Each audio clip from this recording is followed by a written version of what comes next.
I'm Mark Small. This is Civil Discourse Now, popping up once in a while, just giving my views on things because why not? I've got the equipment. Last weekend, there was a shooting at a mall in Greenwood. It's a suburb of Indianapolis in Johnson County, just south of Indianapolis. 3 people were killed, and then the shooter was killed. People are pointing to the fact that the shooter was killed by somebody who had a gun there. It's like, see, a good guy with a gun stopped the bad guy with the gun. Do the math. Those people were dead before the guy pulled out the gun and shot the guy with the gun. Plus, the guy that shot him is going to have to deal with that in his head the rest of his life, post-traumatic stress disorder. And the people shouldn't have been subject to the danger to begin with. And then afterwards, how long does a mall stay open after they've had a major shooting like that? I know malls are dying all over the place, but, having a shooting like that, how many of those people, somebody said online, well, I'll bet the people there got their kids out of there real fast are glad that guy killed that shooter. Yeah, and how soon are they going to go back to that mall? Not very. So that's a bunch of crap. And you say, well, good guy with the gun won. No, the gun industry won. Now, I saw something on YouTube. It's like, tips about buying your first AR-15. Now, think about it. Pentagon might pay $1,000 for a toilet seat that works or doesn't. When they buy weapons, they make sure those weapons are really high quality. Weapons last a long time.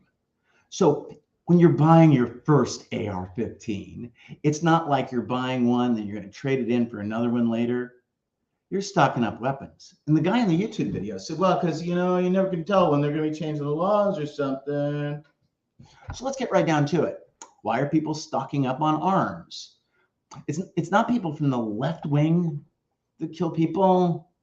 It's people in the right wing that are talking about killing people, and they get kind of carried away. And the Oklahoma City bombing, that was carried out because people that carried it out were afraid that guns were going to be taken away. Now, it's one thing to sit here and say like Charlton Heston did right after the Columbine shooting.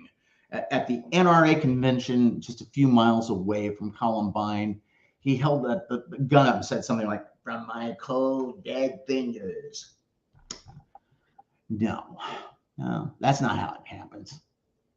I'm not going to sit here and make some defiant statement like you're going to have to be dead for us to get those guns out of your hands. Majority of the people in the United States want to ban assault weapons. There's no reason to have them. They're designed to kill people as fast as possible. But I think other countries, actually advanced countries in the world, have established that once they've had mass shootings, even a couple, and banned guns, they don't have mass shootings anymore. Australia is a good example. So I think that what we have to do is look at what should we do in terms of assault weapons, assault style weapons, whatever you want to call them. Yeah, sure. Ban them. And if you're going to talk about firearms, why do you need a bunch of firearms? If you're a hunter, great. You're a deer hunter, you got one gun. You're going to shoot pheasant or something, you got a shotgun. Great. Don't start delineating all the different species of animals you need those guns for. Of course, I'm in favor of a total ban on guns. There shouldn't be private ownership of firearms at all. Because for too long, we've drawn a line saying we don't want to be unreasonable while these idiots have gone out and blown people away. So my position is we ban guns. We're not going to go part way because part way is not a way. That's the way that ends up with people dying. So don't worry about buying your first AR-15. Worry about buying like invitations to your kid's graduation or buying presents for somebody for a holiday. Worry about buying something because people are alive, not planning on how you're going to buy something to ensure that people are dead. Civil Discourse Now. Peace, love, freedom, happiness. Have a good one.